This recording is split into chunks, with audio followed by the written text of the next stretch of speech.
Uma pergunta muito recorrente é como eu consigo um diagnóstico de autismo?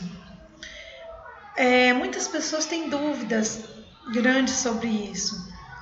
Um diagnóstico de autismo não é muito fácil de se conseguir. Durante a minha jornada por busca de diagnóstico do meu filho, vários psicólogos disseram para mim que não tinham condições de atendê-lo, porque eles não tinham um espaço adequado para isso. Algumas crianças autistas agridem os outros ou se autoagridem. E nesta condição, eles precisam de um espaço seguro. No caso do meu filho, ele andava em direção, quando ele era contrariado, ele andava em direção a um móvel e se batia. E, por exemplo, se esse consultório de psicólogo tivesse móveis com quinas, seria um perigo, um risco a ele ser atendido lá. Então, os psicólogos, para atendê-lo, precisavam de uma estrutura segura que impedisse ele de se machucar. Precisavam de uma estrutura com alguns brinquedos, alguma coisa que chamasse a atenção dele e ainda assim fossem brinquedos seguros.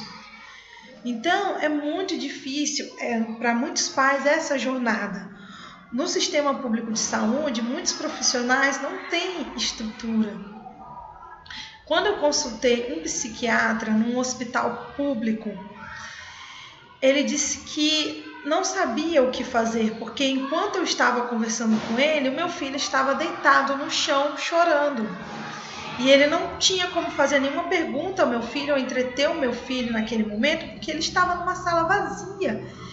O sistema público não oferecia a ele nenhum brinquedo, não oferecia a ele nenhum tipo de base para atender meu filho.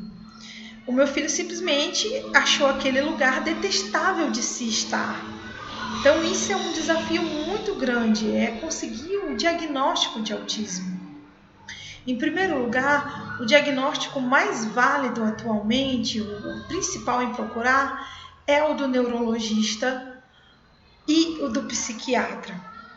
Não comece pelo psicólogo, isso eu tenho como experiência própria, porque apesar do psiquiatra dizer que ele não tinha no sistema público condições de atender meu filho, ele me fez várias perguntas que foram muito importantes, que ele pôde deduzir que meu filho era uma criança especial.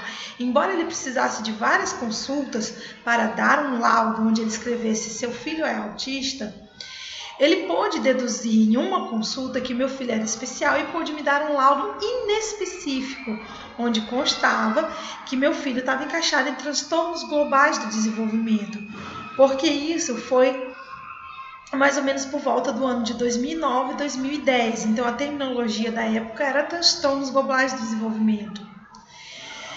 E esse primeiro laudo inespecífico já foi uma luz para uma escola que era do governo, que dava um atendimento especial, já foi uma luz para ele ir para essa escola, já foi uma luz para muita coisa.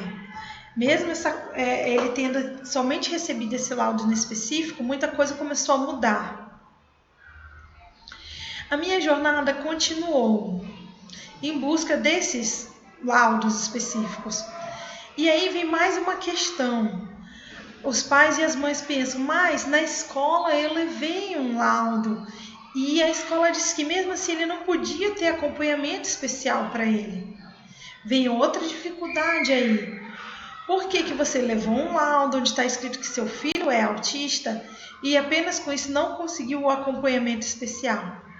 Porque pouca gente sabe que esse laudo tem que estar escrito qual é a necessidade especial para se necessitar de um acompanhante.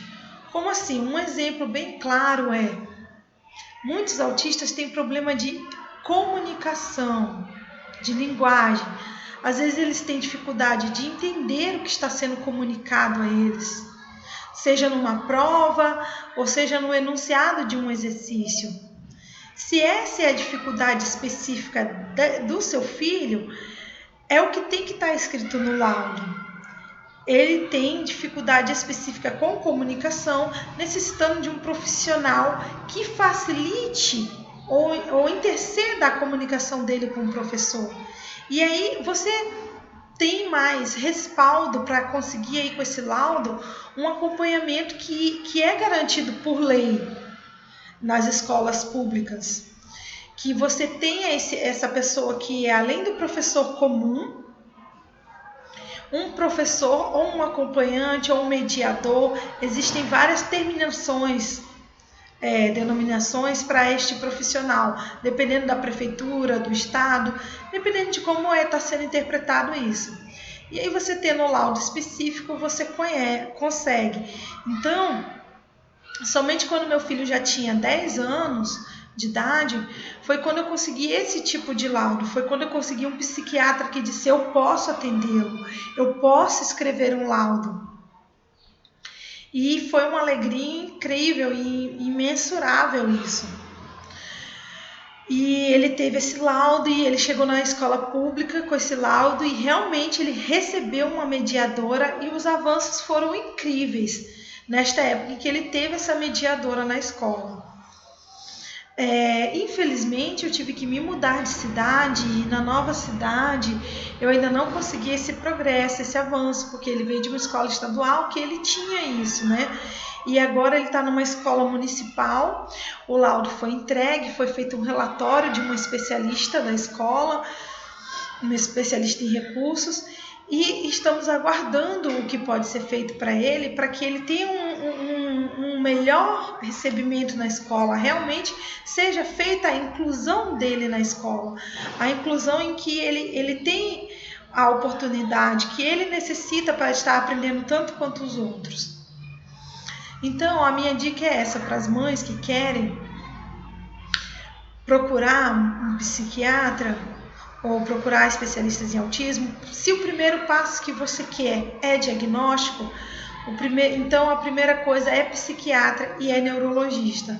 Mas uma coisa muito importante de dizer aí é que eles vão fazer muitas perguntas e já adianta se você tiver algumas respostas, porque a primeira vez que eu fui num especialista, ele me perguntou qual era a intensidade e o foco de um comportamento do meu filho. E eu não sabia dizer, eu só sabia dizer que ele pulava, eu não sabia dizer qual era a intensidade e o foco disso. E aí eu passei a observar e na próxima consulta já foi um progresso isso. Então, se teu filho tem um comportamento determinado, que seja tipo bater palmas, pular, se balançar, você tem que observar o foco e a intensidade que ele faz isso. O que é foco e intensidade? Observa se ele pula uma vez por dia, duas, se ele pula de manhã, de tarde e de noite, se ele pula triste, feliz, alegre, se ele pula na frente da TV, se ele está sentado e levanta para pular.